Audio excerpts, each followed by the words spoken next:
So I wanted to share a few thoughts about doing a custom 1911 build and some of the lessons learned from the process I've done. The 1911's been around for over 100 years, so there's been a lot of R&D over the years to refine some of the parts inside the gun, and so probably only the AR-15 has more customizable options today than the 1911. There's just a plethora of great options out there. So I guess the first question is, why would you do this? For me, it's just a way to make it your own, both cosmetically, but also you could end up improving the accuracy and the performance of the gun. So there's a lot of benefits, and probably the biggest benefit is it's just a great way to learn about how the gun works, how to take it apart, how to replace parts. So if you're thinking about becoming a gunsmith or just like to sort of a hobby, it is a great way to learn about your gun. First of all, we'll just make sure the gun is clear. There's no magazine, nothing in the chamber. The first question is, what do you start with? This is a Springfield 1911 A1. That was the one I picked. I just thought that, the compromise between the price and the quality of the material, that this was a good choice. Obviously, I wouldn't spend $4,000 on a classic Colt and then replace all the parts.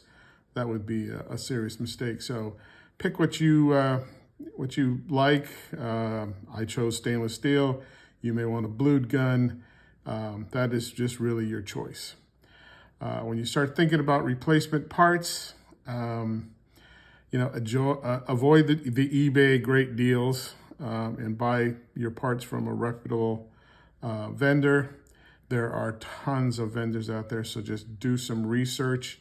Pick those parts that you think are going to really be doable for you, enhance the gun. There's, just to name a few, there's Wilson Combat that makes some great parts. Evolution Gunworks, Stan Chen, 10-8 makes a lot of great parts for the 1911. Very high quality, and you probably can't go wrong, but take your time and pick those. My biggest suggestion is go slow. Try to avoid changing more than one part at a time. If you have a problem, if the gun suddenly stops working correctly, troubleshooting that can be very tough if you've gone in and replaced 5 or 6 parts all at once. So take your time, go slow, do your research, and decide what's going to work for you. Also, when you're just starting, try to find drop-in parts. These are not like Glocks. You can't just throw parts in there and expect them to work the first time every time. A lot of parts in a 1911 need to be fitted properly. And so my suggestion is, if you're thinking about going that route, work up to it slowly, fitting some of the parts like the barrel bushing. If you're going to start messing with hammers and sears, you really better have some good experience and know what you're doing, so be very careful there. But as you gain confidence, you can then start to work on things a little more. But again, go very slowly. Don't, take obviously never use a Dremel on any of these gun parts. Go very slowly with stones or very fine files until you know and have the experience to know what you're doing and feel comfortable with it.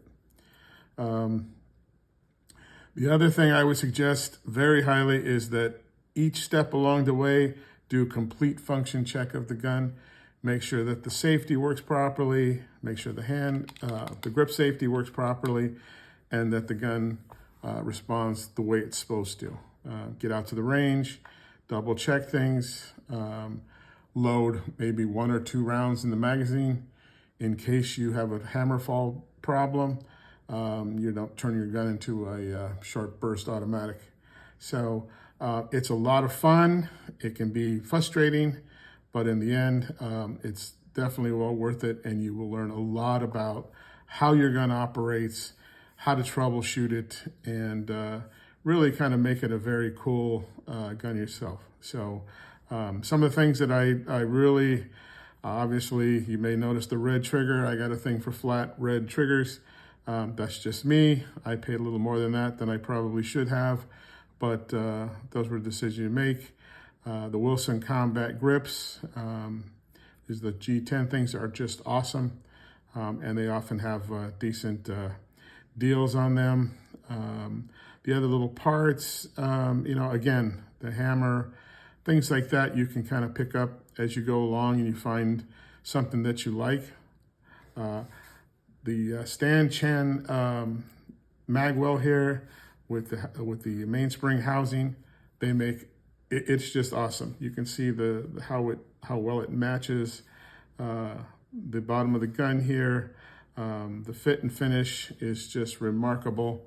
It's almost if it was custom made for this gun, let alone any general gun. But so they make outstanding parts. So definitely check in them. The 10-8 people, like I said, great mag release here. So there's a lot of things you can do there. Again, you know, I wouldn't start out with barrel fitting or messing with the Sear and the hammer, but as you get better at it and more comfortable with it, you can move into those other things. Anyway, be safe and enjoy.